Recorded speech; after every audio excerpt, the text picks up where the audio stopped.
नमस्कार शेतकरी मित्रांनो. पुण्यश्लोक अहिल्यादेवी होळकर कर्जमुक्ती योजना या योजनेच्या अंतर्गत काही महत्त्वपूर्ण अशी माहिती आहे आणि ही संपूर्ण माहिती आपण या व्हिडिओच्या माध्यमातून जाणून घेण्याचे प्रयत्न करणार आहोत. तर मित्रांनो, आपण जर पाहिलंच असाल, याच्यामध्ये पहिली यादी जाहीर झाली आणि या यादीमध्ये जवळपास काही शेतकऱ्यांची नावं आलेली आहेत आणि जे काही उर्वरित शेतकरी आहेत तर त्यांची यादीसुद्धा लवकरच पोर्टलवरती अपलोड होणार आहे. त्याच्यानंतर या योजनेविषयी शेतकऱ्यांच्या मनामध्ये बरेच सारे प्रश्न आहेत.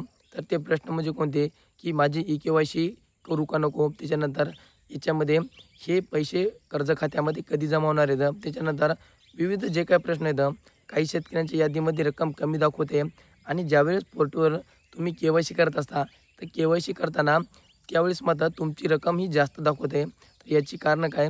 ही संपूर्ण अशी माहिती आपण या व्हिडिओच्या माध्यमातून जाणून घेण्याचे प्रयत्न करू. व्हिडिओ शेवटपर्यंत बघा, जेणेकरून तुम्हाला या योजनेविषयी ही संपूर्ण माहिती मिळणार आहे.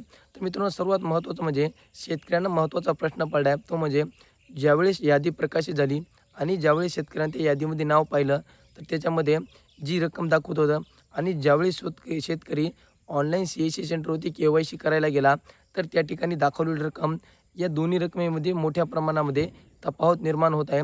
आता याच्या अगोदर पाहिलं असेल आपण, जर तुम्ही 1,00,000चं जर कर्ज उचललं असाल, तर 2, 3, 4 वर्षामध्ये जवळपास त्याचा व्याजासही जवळपास 1,50,000 असेल किंवा 1,60,000, 1,70,000 अशी जर रक्कम दाखवत असाल, तर ती त्या ठिकाणी योग्य असणार आहे.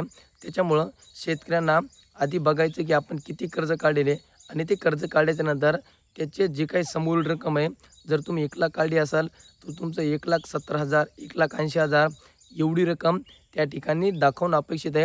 तरच त्या शेतकऱ्यांनी आपली के-वाय-सी करायची आणि त्याच्यापेक्षा जर जास्त रक्कम दाखवत असाल किंवा कमी रक्कम दाखवत असाल, तर तुम्हाला जवळच्या तुमची जी काही ब्रँच असेल, त्या ब्रँचमध्ये जाऊन त्या ठिकाणी चौकशी करायची.